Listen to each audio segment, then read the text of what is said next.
രക്തതാരകങ്ങളെ സാക്ഷിയായി വിളിച്ചിടാം, ചെങ്കൊടിക്കു താഴെ നാം ഉറക്കയിൻ കുലാപിത്, ഉറക്കയിൻ കുലാപിത്, ഉറക്കയിൻ കുലാപിത്. കണ്ണൂരിൻ താരകമല്ലോ, ചെഞ്ചോരപ്പൊൻ കതിരല്ലോ, നാടിൻ നെടുനായകനല്ലോ പി ജയരാജൻ ധീരസഖാവ്. അങ്ങനെ 2017 ജയരാജനെ പുകഴ്ത്തി പുറച്ചേരി ഗ്രാമീണ കലാസമിതി പുറത്തിറക്കിയ കണ്ണൂരിന്റെ ഉദയസൂര്യൻ എന്ന സംഗീത ആൽബത്തിനെതിരെ കടുത്ത നിലപാട് സ്വീകരിച്ച ചരിത്രമുണ്ട് CPM എന്ന രാഷ്ട്രീയ പാർട്ടിക്ക്. ഇതേ തുടർന്ന് CPM ജയരാജനെ ശാസിച്ചു, വ്യക്തിപൂജയ്ക്കെതിരെ നിലപാടും അറിയിച്ചു. എന്നാൽ ഇതൊന്നും പിണറായി സ്തുതികൾക്ക് ബാധകമായില്ല. ചെമ്പടയ്ക്ക് കാവലായി ചെങ്കനൽ കണക്കൊരാൾ എന്ന് തിരുവനന്തപുരത്ത് മുഖ്യമന്ത്രി പിണറായി വിജയനെ പുകഴ്ത്തിയുള്ള പാട്ട് അവതരിപ്പിക്കുന്ന സമയത്ത് ചങ്കിലെ ചെങ്കുടി എന്ന വിപ്ലവഗാനമാണ് ഫേസ്ബുക്കിൽ പി ജയരാജൻ പങ്കുവച്ചത്. 2 ദിവസം മുൻപ് M സ്വരാജ് പ്രകാശനം ചെയ്ത ശേഷം സാമൂഹിക മാധ്യമങ്ങളിലെല്ലാം വ്യാപകമായി പ്രചരിച്ച ഗാനം മുഖ്യമന്ത്രിയുടെ വാഴ്ത്തുപാട്ടിന്റെ സമയത്ത് പങ്കുവച്ചത് പിണറായിക്കുള്ള പി ജയരാജന്റെ മറുപടിയാണോ? വ്യക്തിപൂജയ്ക്ക് വരുമോ CPMൽ പുതിയ നിർവചനം? പരിശോധിക്കുന്ന ഈ 1 മണിക്കൂർ സ്വാഗതം.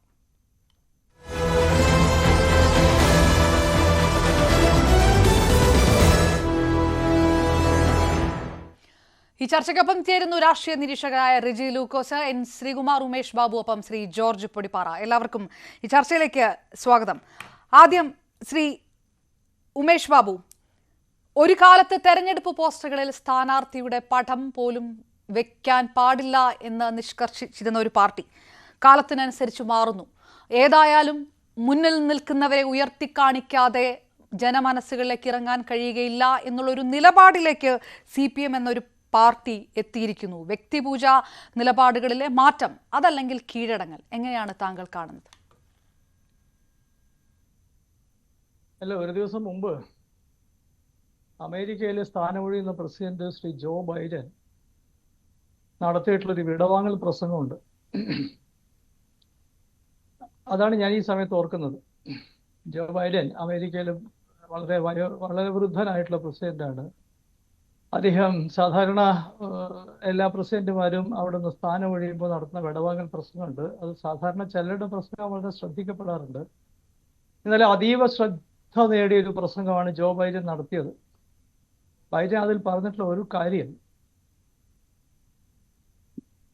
ഈ പറയുന്ന അധികാരത്തിനും ലാഭത്തിനും വേണ്ടി കള്ളത്തരങ്ങൾ സത്യത്തെ ശ്വാസം മുട്ടിക്കുന്നു എന്നാണ്. അദ്ദേഹം കുറെ കാര്യം പറഞ്ഞിട്ടുണ്ട്. ഒരു ഒലിഗാർക്കി, ഒരു പ്രഭുവർഗം ഈ പറയുന്ന തങ്ങളുടെ നാട്ടിൽ അധികാരത്തിൽ പിടിമുറുക്കുന്നു എന്ന് പറഞ്ഞിട്ടുണ്ട്.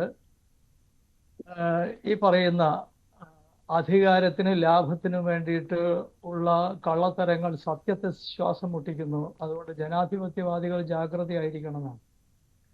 അപ്പൊ ഇങ്ങനെ വിശാലമായൊരു ഭൂമികയിൽ വെച്ചിട്ടാണ് ഞാൻ കേരളത്തിലെ ഈ സംഭവ വികാസങ്ങളെയും കാണുന്നത്. ഇത് CPMന്റെ ഒരു പ്രശ്നമല്ല, ഇത് കേരളത്തിന്റെ പ്രശ്നമായിട്ടാണ് ഞാൻ കാണുക. കാരണം എനിക്ക് CPMന്റെ കാര്യത്തിൽ അവരെന്ത് ചെയ്താലും അതെന്റെ വിഷയമല്ല, അത് വേറൊരു കാര്യമാണ്. ഇങ്ങനെ കാണാൻ നമ്മുടെ മാധ്യമങ്ങളൊക്കെ മലയാളികളെ പരിശീലിപ്പിക്കണം എന്നൊരു അഭ്യർത്ഥന കൂടി എനിക്കുണ്ട്. കാരണം അമേരിക്കൻ ഐക്യനാടുകളിൽ പോലും കാര്യങ്ങൾ എങ്ങോട്ടാണ് പോകുന്നതിനെ കുറിച്ചുള്ള ഒരു വലിയ ആശങ്ക ഒരുപക്ഷെ പിണറായി വിജയനേക്കാൾ പ്രായം ചെന്ന ജോ ബൈഡൻ പങ്കുവെക്കാൻ ഇടവരുന്നുണ്ട്. ഇത് അമേരിക്കയുടെ കാര്യത്തിലൊക്കെ വളരെ പുത്തനാണ്. ഒരു പ്രഭുവർഗം എങ്ങനെയാണ് അധികാരത്തിൽ പിടിമുറുക്കുന്നത്, ഈ പ്രഭുവർഗം ഈ പറയുന്ന അധികാരത്തിന് ലാഭത്തിന് വേണ്ടിയിട്ട് എങ്ങനെയാണ് സത്യത്തെ കള്ളത്തരങ്ങൾ കൊണ്ട് ഞെരിക്കുന്നത് എന്നതിനെ കുറിച്ചാണ് ഒരുപക്ഷെ വളരെ വൃദ്ധനായിട്ടുള്ള ജോ ബൈഡൻ എന്ന് പറയുന്ന അമേരിക്കൻ പ്രസിഡന്റ് ഇന്നലെ ഉത്കണ്ഠാകുലനായത്. ഇതാണ് വാസ്തവത്തിൽ ഈ ദിവസങ്ങളിൽ ഞാൻ ഓർക്കുന്നത്. ഇതൊക്കെ തന്നെയാണ് കേരളത്തിൽ സംഭവിച്ചുകൊണ്ടിരിക്കുന്നത്. ഒരു പുതിയ പ്രഭുവർഗം ഈ പറയുന്ന 8 വർഷം കൊണ്ട് 8 അതിലധികമോ വർഷം കൊണ്ട് കേരളത്തിലെ അധികാരത്തിൽ പിടിമുറുക്കിയതിന്റെ ചില വളരെ വ്യക്തമായിട്ടുള്ള സൂചനകളാണ് ഇതൊക്കെയായിട്ട്. ഇങ്ങനെ പറയുന്ന വ്യക്തിപൂജയായിട്ടും വാഴ്ത്തുപാട്ടായിട്ടും ദാസ്യവൃത്തിയായിട്ടും, അധികാരത്തിന്റെ ദാസ്യവൃത്തിയായത്. ഇത് വ്യക്തിപൂജ എന്നല്ല പറയേണ്ടത്, അധികാര കസേരയിലിരിക്കുന്ന ആളെ ഈ പറയുന്ന അങ്ങേയറ്റം ദാസന്മാരുടെ, അതാണ് തിരുവനന്തപുരത്ത് രാജാധിപത്യം ഉണ്ടായിരുന്നു. ഇന്നലെ ഞാനൊരു ചാനലിൽ പറഞ്ഞാണ്, തിരുവനന്തപുരത്ത് രാജാധിപത്യം ഉണ്ടായിരുന്നത്. അതെങ്ങനെയാണ് അവസാനിച്ചത് എന്ന കാര്യത്തിന്റെ കഥ ഓർക്കേണ്ടതാണ്. അങ്ങനെ അവസാനിപ്പിക്കുന്നതിൽ പുന്നപ്ര വയലാറിൽ രക്തം കൊടുത്തിട്ടുള്ള പഴയകാല കമ്മ്യൂണിസ്റ്റുകൾക്ക് പങ്കുണ്ടായിരുന്നു. അതാണ് അമേരിക്കൻ മോഡൽ. അറബിക്കടലിൽ അമേരിക്കൻ മോഡൽ ഉണ്ടായിട്ട് അവിടെ സ്വതന്ത്രമായി നിൽക്കുമെന്ന് പറഞ്ഞിരുന്ന ഒരു ദിവാന്റെ പ്രവർത്തിക്കെതിരായിട്ട് അവിടെ രക്തം ചിന്തിയ മനുഷ്യരെ നൂറുകണക്കിനാണ്. അപ്പൊ ഇതൊക്കെ ഒരു നാടിനെ ജനാധിപത്യവൽക്കരിക്കാൻ വേണ്ടി നടത്തിയിട്ടുള്ള പ്രവർത്തനങ്ങളാണ്. അതൊന്നും വിലപ്പോകാത്ത ദിവാനെ തിരുവനന്തപുരത്ത് വെച്ചിട്ടാണ് വെട്ടിയത്. KCS മണി എന്ന് പറയുന്ന ഒരു മനുഷ്യൻ. അങ്ങനെയാണ് ദിവാൻ നാട് വിട്ടു പോകുന്നത്. ഇതൊക്കെ തിരുവനന്തപുരത്ത് തന്നെ നടന്ന കാര്യമാണ്. അതാണ് ഞാൻ ഈ വളരെ യുവാക്കളും യുവതികളുമായിട്ടുള്ള മാധ്യമ പ്രവർത്തകരോട് എനിക്ക് ഓർമ്മിപ്പിക്കാതിരിക്കാൻ പറ്റില്ല. ഇതും തിരുവനന്തപുരത്ത് നടന്നതാണ്. അങ്ങനെയാണ് കേരളത്തിൽ ജനാധിപത്യത്തിന്റെ ഒരു തുറസ്സുണ്ടാകുന്നത്. അതൊക്കെ പോയിട്ടിപ്പോ ഒരു പുതിയ പ്രഭുവർഗത്തിന്റെ ഒരു ഒലിഗാർക്കി വരികയാണ്, ഒരു പ്രഭുവർഗ വാഴ്ച വരികയാണ്. അതിന്റെ ലക്ഷണങ്ങളാണ് ഓരോന്നായിട്ട് വന്നുകൊണ്ടിരിക്കുന്നത്. പി ജയരാജന്റെ ഫേസ്ബുക്ക് പോസ്റ്റ് അദ്ദേഹം പിണറായി വിജയനെ ട്രോൾ ചെയ്തതാണെന്ന് കരുതുന്നുണ്ടോ? ചിലപ്പോ അതാണ് അയാൾക്ക് അതാണ് ഒരു പ്രഭുവർഗം. ഞാൻ ഈ പ്രിയപ്പെട്ട മാധ്യമ പ്രവർത്തകയായിട്ടുള്ള നിങ്ങളോട് എനിക്ക് പറയാനുള്ളത്, ഇവരെല്ലാം ഒരു പ്രഭുവർഗത്തിന്റെ ഭാഗമാണെന്ന് സ്വയം ധരിച്ചു വശായിരിക്കുകയാണ്. അതുകൊണ്ട് പുകഴ്ത്തൽ പിണറായി വിജയൻ അവകാശപ്പെട്ടതുപോലെ തനിക്കും അവകാശപ്പെട്ടതാണ് എന്ന് വിചാരിച്ച് നടക്കുന്ന ഒരാളാണ് ഈ പി ജയരാജൻ. ഈ നിങ്ങൾ നേരത്തെ സംസാരിച്ചതുപോലെയല്ലേ, ഞാൻ ഈ കണ്ണൂർ താമസിക്കുന്ന ഒരാളാണ്. ഈ അവിടുത്തെ കലാസമിതിക്കാര് ആരും അറിയാതെ അങ്ങനെയൊന്നുമില്ല. ഇതൊക്കെ ഇവരുടെയൊക്കെ അറിവോടും സമ്മതത്തോടും കൂടിയാണ് ചെഞ്ചോര താരകം എന്നൊക്കെ പറഞ്ഞിട്ടുള്ള പാട്ടൊക്കെ ഉണ്ടാകുന്നത്. ഇതൊക്കെ ബുദ്ധിമുട്ട് ചെലവൊക്കെ ഉള്ള പരിപാടിയാണ്. പഴയ കമ്മ്യൂണിസ്റ്റ് പാർട്ടിയിൽ ഇതൊന്നും ഉണ്ടായിട്ടില്ലല്ലോ. പിന്നെ ഇങ്ങനെ ഇപ്പൊ ഇങ്ങനെ വരുന്നത്? VS അച്യുതാനന്ദൻ, ഈ പറയുന്ന VS അച്യുതാനന്ദനെ ഓർമ്മയുണ്ടോ? 2000-ന്റെ തുടക്കത്തില് അദ്ദേഹത്തെ ഈ പിണറായി വിജയനും സംഘവും നേരിട്ടിരുന്നത് അദ്ദേഹത്തിന് ഈ പറയുന്ന അദ്ദേഹം എന്തോ വ്യക്തിപൂജയുടെ ആളായിട്ടുണ്ടെന്ന് പറഞ്ഞിട്ട് എത്ര കുറി നേരിട്ടിട്ടുണ്ട്. 2006 നിയമസഭാ കാലത്തൊക്കെ കേരളത്തിലെ VSന് സ്ഥാനാർത്ഥിത്വം നഷ്ടപ്പെട്ട ദിവസം ഇല്ലാതായ്മ ചെയ്യാൻ നടന്ന ശ്രമങ്ങളുടെ ദിവസങ്ങളിലൊക്കെ കേരളത്തിന്റെ അന്തരീക്ഷത്തെ ഇത് ഉയർത്തിക്കൊണ്ടുവന്നത് ഇതേ CPM നേതാക്കന്മാരാണ്. ഇത് വ്യക്തിപൂജയാണെന്നും മറ്റും പറഞ്ഞിട്ട്, അതിന് CPM-ൽ സ്ഥാനമില്ല എന്ന് പറഞ്ഞിട്ട്. പിന്നെ ഇപ്പോഴെങ്ങനെയാണ് ഈ പി ജയരാജൻ തൊട്ട് പിണറായി വിജയൻ വരെയുള്ള ആളുകൾക്ക് തങ്ങളെ ഇങ്ങനെ വാഴ്ത്തിപ്പാടുകയാണ് കേരളത്തിലെയും മലയാളികളുടെയും പ്രധാനപ്പെട്ട ചുമതല എന്ന് വിശ്വസിക്കാൻ ഇടവരുന്നത്? തീർച്ചയായും ഞാൻ തിരികെത്താം. ശ്രീ ഉമേഷ് ബാബു, ശ്രീ റെജി ലൂക്കോസ്, പാർട്ടിയുടെ നിലപാടുകളിലെ മാറ്റമാണോ ഇത്? കണ്ണേ കരളെ VS എന്ന് വിളിച്ചപ്പോൾ നടപടിയെടുത്ത പാർട്ടി ഇത് ഒരു നിലപാട് മാറ്റമാണോ? ഈ മാറിയ സമയത്ത് പലതരം രാഷ്ട്രീയ നിലപാടുകളിൽ മാറ്റമുണ്ടാകുമ്പോൾ അതിനനുസരിച്ചുള്ള ഒരു മാറ്റം ഉണ്ടായിരിക്കുകയാണ്. പടനായകനും കാരണഭൂതനും കാവലാളുമൊക്കെ സൂപ്പറാണ് എന്ന് പാർട്ടിക്ക് തോന്നുന്നത് ആ നിലപാട് മാറ്റം കൊണ്ടാണോ? അപർണ, വാസ്തവത്തില് കേരളത്തിലെ CPM വിരുദ്ധരായ മാധ്യമങ്ങൾക്ക് വിഷയദാരിദ്ര്യം നേരിടുന്നു. കേരളത്തിൽ എന്തെല്ലാം പ്രശ്നങ്ങളുണ്ട് ഒന്നും ചർച്ച ചെയ്യാതെ കണ്ട് പിണറായി വിജയനെ വാഴ്ത്തുപാട്ടെന്നും പറഞ്ഞുകൊണ്ട് ഇന്നലെ മുതൽ ചർച്ചയിലാണ്. ഇന്നലെ ആ പാട്ട് എഴുതിയ ഗാനരചയിതാവ് ഞാനുമായിട്ടൊരു ചർച്ചയിലുണ്ടായിരുന്നു. അദ്ദേഹം പറഞ്ഞ വാക്കുകൾ ഞാൻ ഇവിടെ ആവർത്തിക്കുന്നില്ല, എങ്കിലും അദ്ദേഹം ഒരു കവിയാണ് പാരമ്പര്യമായിട്ട്. അദ്ദേഹത്തിന് അങ്ങനെ എഴുതാൻ തോന്നി. അത് CPM പാർട്ടിയുടെ അനുവാദത്തിന്റെ ആവശ്യമില്ല. കാരണം അത് സെക്രട്ടേറിയറ്റിലെ ഏറ്റവും കൂടുതൽ അംഗങ്ങളുള്ള തൊഴിലാളി യൂണിയന്റെ ജൂബിലിയോടനുബന്ധിച്ച് ആ മന്ദിരത്തിന്റെ ഉദ്ഘാടനവുമായിട്ട് ബന്ധപ്പെട്ട് അവരുടെ സ്വാതന്ത്ര്യം അനുസരിച്ച് രചിച്ചു പാടി. തന്നെ രണ്ടാമത് 1921 മുമ്പ് രണ്ടാം പിണറായി സർക്കാർ അധികാരത്തിലേറാതിരിക്കാൻ വേണ്ടിയിട്ട് 1.5-2 വർഷക്കാലത്തേക്ക് ഇവിടുത്തെ മാധ്യമങ്ങള് രമേശ് ചെന്നിത്തല കൊണ്ടിരുന്ന വ്യാജ ആരോപണങ്ങളെ ഏറ്റുവാങ്ങി, അങ്ങനെ പല ആരോപണങ്ങളും അപസർപ്പ കഥകളെ പോലെ ഏറ്റുവാങ്ങി ചർവിത ചരണം പോലെ ചർച്ച ചെയ്തു. ആ ചർച്ചയുടെ ഫലമായിട്ട് എന്തുവേണ്ടി 8 സീറ്റ് അധികം നേടി 99 സീറ്റുകളുടെ LDF വീണ്ടും അധികാരത്തിൽ വന്നു. ഇപ്പോൾ നിങ്ങൾ വീണ്ടും അത്തരം ആരോപണങ്ങൾ ഒന്നും പറയാനില്ല. സൂര്യനിൽ നിന്ന് കഥകൾ രചിച്ച് നിങ്ങൾ വീണ്ടും ചർച്ച തുടങ്ങിയിരിക്കുകയാണ്. മൂന്നാം പിണറായി വിജയൻ സർക്കാർ അല്ല ശ്രീ റെജി ലൂക്കോസ്, നമുക്ക് ഇതിനകത്ത് കുറ്റമൊന്നും കാണണ്ട. ഇതിനൊരു കുറ്റമോ ഇതൊരു പഴിയോ ഇല്ല. ഇതൊരു നിലപാട് മാറ്റമാണോ? 84-ൽ സുരേഷ് കുറുപ്പ് തുടങ്ങി വെക്കുന്നു പോസ്റ്ററിൽ സ്ഥാനാർത്ഥിയുടെ പടം എന്നുള്ള ഒരു വ്യത്യാസം. അങ്ങനെ പാർട്ടിക്ക് പല മാറ്റങ്ങളും വരും. അങ്ങനെയാണല്ലോ, എല്ലാ ആചാരങ്ങളും മാറണമല്ലോ. അങ്ങനെ ഒരു മാറ്റമാണോ ഇത്? അത്രയേ ഉള്ളൂ. കമ്മ്യൂണിസ്റ്റ് പാർട്ടി ഓഫ് ഇന്ത്യ മാറ്റങ്ങൾക്ക് വിധേയമായ ഒരു പാർട്ടിയാണ്. മാറ്റമില്ലാത്തത് മാറ്റത്തിന് മാത്രമേ ഉള്ളത് കാർൽ മാർക്സ് പറഞ്ഞിട്ടുണ്ട്. നിങ്ങളെപ്പോലുള്ളവരാണ് 50-കളിലും 60-കളിലും കേരളത്തിലെ സമൂഹത്തിൽ എങ്ങനെയാണ് പാർട്ടി പ്രവർത്തനം നടത്തിയത്, അല്ലെ കേരളം എങ്ങനെയായിരുന്നു, അതുപോലെ തന്നെ ഇപ്പോൾ തുടരണമെന്ന് വാശി പിടിക്കുന്നത് നിങ്ങളെ പോലുള്ള മാധ്യമങ്ങളാണ്. അത് നിങ്ങളുടെ സങ്കുചിത മനസ്ഥിതി കൊണ്ട് വരുന്നത്. കേരളത്തിന് പുരോഗമനമായ രീതിയിൽ മുന്നോട്ട് പോകാനായിട്ട് ഏറ്റവും കൂടുതൽ സംഭാവന നൽകിയത് 1957 EMS നമ്പൂതിരിപ്പാടിന്റെ കാലത്തെ ഭൂപരിഷ്കരണം മുതൽ ഇങ്ങോട്ട് നോക്കിയാൽ കേരളത്തിൽ ഏറ്റവും കൂടുതൽ വികസനത്തിനും ജനങ്ങളുടെ സമത്വത്തിനും സംഭാവന നൽകിയിട്ടുള്ള ഇടതുപക്ഷ പ്രസ്ഥാനങ്ങളാണ്, പ്രത്യേകിച്ച് CPM കമ്മ്യൂണിസ്റ്റ് പ്രസ്ഥാനങ്ങൾ. അപ്പൊ ആ കമ്മ്യൂണിസ്റ്റ് പ്രസ്ഥാനങ്ങൾ ഇനി ആ കാലഘട്ടങ്ങളിലേക്ക് മുമ്പുള്ള കാലഘട്ടത്തിൽ മാത്രമേ നിങ്ങൾക്ക് തുടരാൻ പാടുള്ളൂ. നിങ്ങൾക്ക് ഒരു കാരണവശാലും ഒന്നും ചെയ്യാൻ പാടില്ല എന്നുള്ള നിങ്ങളുടെ വികലമായ മനസ്സിന്റെ ആവിഷ്കാരങ്ങളാണ് ഇപ്പൊ കണ്ടുകൊണ്ടിരിക്കുന്നത്. രണ്ടാം പ്രധാനപ്പെട്ട കാര്യം പറയാം. ബഹുമാനപ്പെട്ട ONV കുറുപ്പ് സാറ് രചനയിൽ പിന്നെ ദേവരായൻ മാഷിനെ പോലുള്ളവർ അവർ തോപ്പിൽ ഭാസിന്റെ രചനയിലൊക്കെ കേരളത്തിൽ 50കളിൽ 60ന്റെ ആദ്യപാദങ്ങളിൽ ഇറങ്ങിയ കുറെ ഗാനങ്ങളുണ്ട്. അത് കേരളത്തിലെ ജനങ്ങൾ ഏറ്റുപിടിച്ചത്. നിങ്ങൾ അക്കാലത്തൊന്നും അതിനെക്കുറിച്ചൊന്നും ഒന്നും പറയുന്നില്ലോ.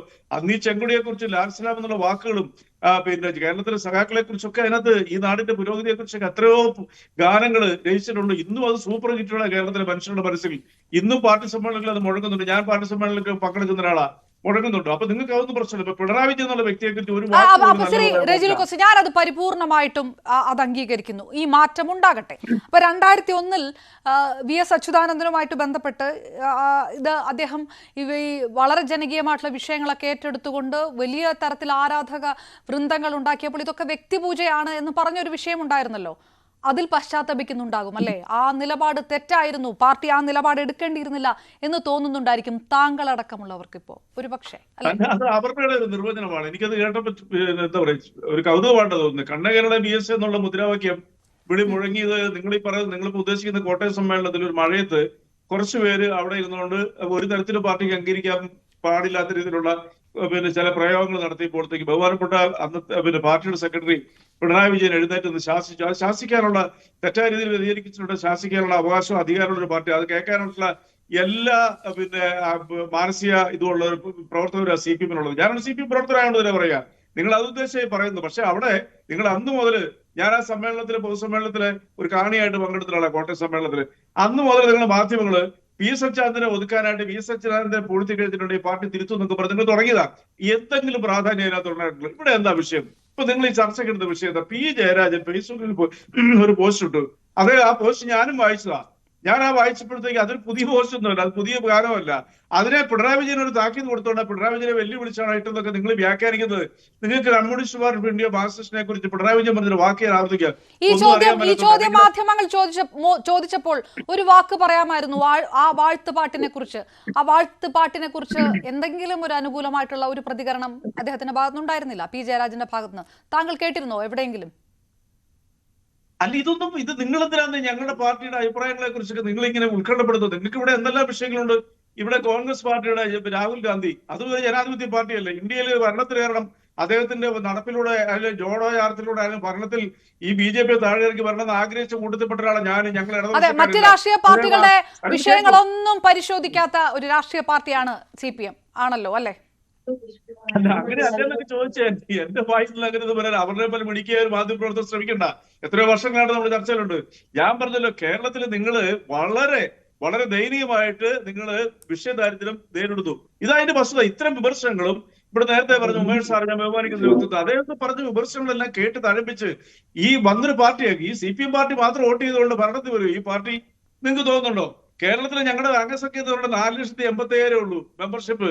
ബാക്കി ലക്ഷങ്ങൾ വരുന്ന ഈ പാർട്ടിയെ സ്നേഹിക്കുന്നവർ, രാഷ്ട്രീയം ഇല്ലാത്തവര്, നാടിന്റെ സുരക്ഷിതവും വികസനവും ആഗ്രഹിക്കുന്നവരെല്ലാം വോട്ട് ചെയ്തിട്ടാണ് ഈ പാർട്ടിയെ അധികാരത്തിൽ കൊണ്ടുവരുന്നത്. അപ്പൊ അവർക്കൊന്നും വിവേചന ബുദ്ധിയില്ലേ? നിങ്ങൾ ഈ പറഞ്ഞ രീതിയിലുള്ള വിമർശനപരമായിട്ടുള്ള സമീപനങ്ങൾ അവർക്കില്ല. ഇതെല്ലാം കേട്ടിട്ട് അവർക്ക് എന്തുകൊണ്ടാണ് വോട്ട് ചെയ്യണം തോന്നിയത്?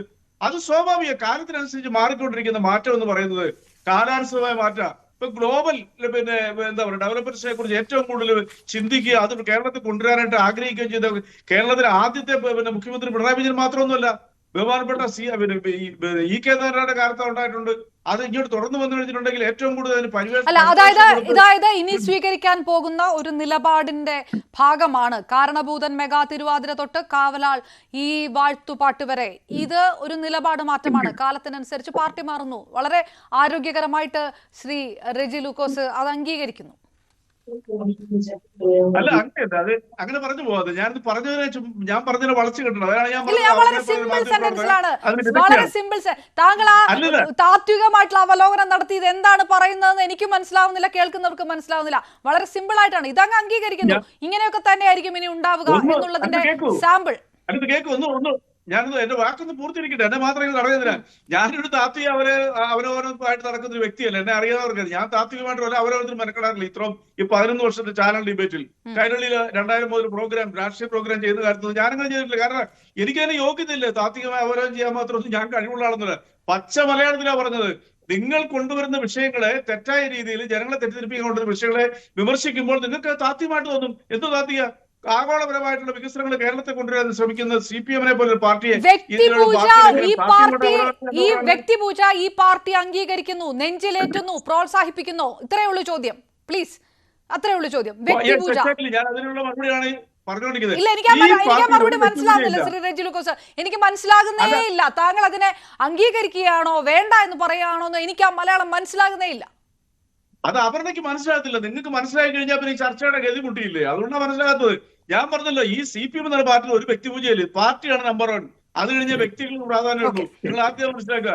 രാജവാഴ്ചയ്ക്ക് ശേഷം കേരളത്തിൽ വന്ന ഭരണത്തിൽ ഏതെങ്കിലും രാജാവായിട്ട് ആരും ഇവിടെ ആരൊക്കെ എന്തൊക്കെ പറഞ്ഞാലും ഒരു കമ്മ്യൂണിസ്റ്റ് നേതാവും ഇവിടെ രാജാവായിട്ട് വാണിട്ടില്ല. നിങ്ങൾ മനസ്സിലാക്കുക. നിങ്ങൾ എങ്ങനെ വർണ്ണിക്കുന്നു? എന്താ CPM എന്ന് പറയുന്ന ഒരു വ്യക്തിപൂജയുടെ പാർട്ടിയുണ്ട്?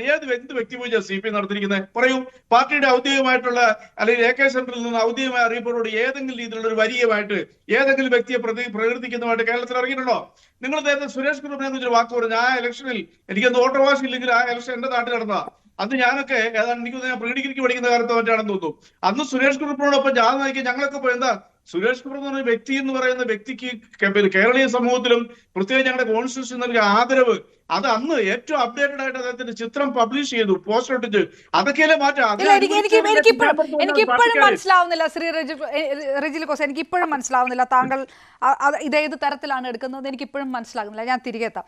ശ്രീ ജോർജ് പടിപ്പാറ, സ്തുതിക്കുന്നതിൽ എന്താണ് കുഴപ്പം? നമ്മുടെ രക്ഷകനെ സ്തുതിച്ചാൽ എന്താണ് കുഴപ്പം എന്ന് ചോദിക്കുന്നത് ഇപ്പോഴത്തെ രാഷ്ട്രീയ സമൂഹത്തിൽ സാമൂഹിക പശ്ചാത്തലത്തിലൊക്കെ സിനിമ പോലും ഇറക്കുന്നത് അങ്ങനെയാണ്. അങ്ങനെ നമുക്കൊരു ഐഡോൾ വേണം. ആ മുഖത്തിലെ ഇപ്പോൾ എന്ത് സന്ദേശവും മുന്നോട്ട് വെക്കാൻ കഴിയുള്ളൂ. അതിപ്പോഴത്തെ ഒരു സിസ്റ്റമാണ്. സ്തുതിക്കുന്നതിൽ എന്താണ് കുഴപ്പം എന്ന് ചോദിച്ചത്. ഇന്നലത്തെ ആ വാഴ്ത്തുപാട്ടിന്റെ രചയിതാവിന്റെ ഒരു പ്രതികരണം ആ തരത്തിലാണ് വന്നിരിക്കുന്നത്. CPM-ന്റെ ജില്ലാ സെക്രട്ടറി അടക്കം അത് അനുകൂലിച്ചുകൊണ്ട് പറയുകയും ചെയ്യുന്നു. ഇന്നത്തെ കേരളം കെട്ടിപ്പടുക്കുന്നതിൽ ഇത്രയേറെ പങ്ക് വഹിച്ച ഒരാളെ കുറിച്ച് ഒരു പാട്ട് അങ്ങനെ വരുന്നതിൽ എന്താണ് പ്രശ്നം? അതെന്തുകൊണ്ടാണ് ദഹിക്കാത്തത്? ഇതൊരു പാർട്ടിയുടെ നിലപാട് മാറ്റമായിട്ട് വിചാരിക്കണോ? ഇതിനെ വിമർശിക്കാനൊന്നും ഇല്ല. ഇന്നത്തെ കാലഘട്ടത്തിൽ വിമർശിക്കേണ്ട. ഇതൊരു നിലപാട് മാറ്റമാണോ അതോ വെറും കീഴടങ്ങലാണോ? അപർണ, കീഴടങ്ങലാണ് എന്ന് പറഞ്ഞാൽ പാർട്ടി അപ്പാടെ കീഴടങ്ങുന്നു പറയാൻ പറ്റില്ല. പക്ഷെ ഇതൊരു നിലപാട് മാറ്റം തന്നെയാണ്. നമുക്ക് ഏറ്റവും സിമ്പിളായിട്ട് അതിനെ കാണുകയാണെങ്കിൽ CPM-നെ കുറിച്ച് CPM നേതാക്കള്, CPM നിരീക്ഷകര് എപ്പോഴും അവകാശപ്പെടുന്നത് എന്താണ്? ഞങ്ങളൊരു വ്യത്യസ്തമായ പാർട്ടിയാണ്. അത് കോൺഗ്രസിനെ പോലെ ഒരു പാർട്ടിയല്ല. അതല്ലെന്നുണ്ടെങ്കിൽ മറ്റേതെങ്കിലും രാഷ്ട്രീയ പാർട്ടി പോലെ BJP-യെ പോലെയുള്ള ഒരു പാർട്ടിയല്ല. ഇത് വ്യത്യസ്തമായൊരു പാർട്ടിയാണ്. ലക്ഷക്കണക്കിന് മനുഷ്യരുടെ, ലക്ഷക്കണക്കിന് സഖാക്കളുടെ, ലക്ഷക്കണക്കിന് കമ്മ്യൂണിസ്റ്റ് വിശ്വാസികളുടെ ജീവനും ചോരയും ജീവനും കൊടുത്ത് പടുത്തുയർത്തിയൊരു പ്രസ്ഥാനം. ഇവിടെ പാർട്ടിയേ ഉള്ളൂ, വ്യക്തികളില്ല. ആരും പാർട്ടിക്ക് അതീതരല്ല. ആരും പാർട്ടിയെ സൃഷ്ടിക്കുന്നില്ല. പാർട്ടി നേതാക്കളെ സൃഷ്ടിക്കുന്നേ ഉള്ളൂ. നേതാക്കൾ പാർട്ടിയെ സൃഷ്ടിക്കുന്നില്ല. ഇതല്ലേ അടിസ്ഥാനപരമായിട്ട് പാർട്ടി എന്നും പറഞ്ഞുകൊണ്ടിരിക്കുന്നത്. എന്റെ സുഹൃത്ത് റെജി ലൂക്കോസ് അതിനോട് വിയോജിക്കും എന്നെനിക്ക് തോന്നുന്നില്ല. ഏത് ഘട്ടത്തിലും പാർട്ടി പറയുന്ന പോയിന്റ് അതാണ്. പാർട്ടിക്ക് അതീതരായി ആരുമില്ല. അത് പിണറായി വിജയനാകട്ടെ, തോമസ് ഐസക് ആവട്ടെ, G. സുധാകരനാകട്ടെ, ആരുമാകട്ടെ, ഇതിനു മുമ്പുള്ള മൺമറഞ്ഞു പോയ നേതാക്കൾ VS അച്യുതാനന്ദനാകട്ടെ, ആരും പാർട്ടിക്ക് അതീതരല്ല. ആരും പാർട്ടിയേക്കാൾ വലുതല്ല. ആരും പാർട്ടിയെ സൃഷ്ടിച്ചിട്ടല്ല. പാർട്ടി അവരെ സൃഷ്ടിച്ചിട്ടേ ഉള്ളൂ. ഈ വ്യത്യസ്തതയാണ് പാർട്ടി എപ്പോഴും അവകാശപ്പെടുന്നത്. CPM എന്നും അവകാശപ്പെട്ടിരിക്കുന്നത്.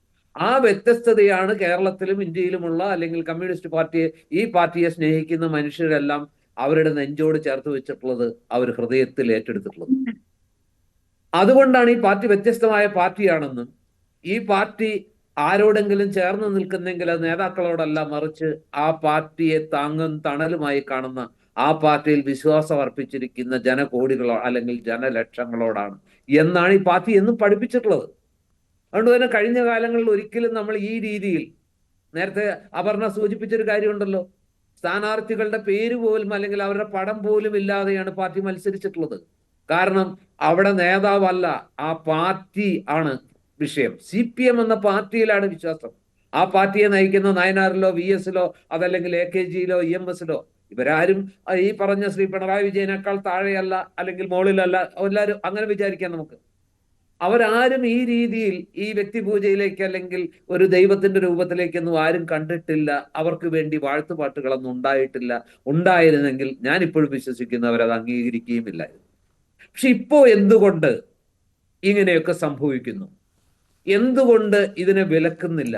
അല്ലെങ്കിൽ എന്തുകൊണ്ട് ഇത് കേട്ടിട്ട് ഒരു വികാരവും ഈ പറയുന്ന കേൾക്കുന്നയാൾക്കുണ്ടാകുന്നില്ല, അല്ലെങ്കിൽ ചേർന്ന് നിൽക്കുന്ന ഈ പാർട്ടിയെ നയിക്കുന്ന ആളുകൾക്കുണ്ടാകുന്നില്ല? ഇങ്ങനെ അല്ലായിരുന്നല്ലോ.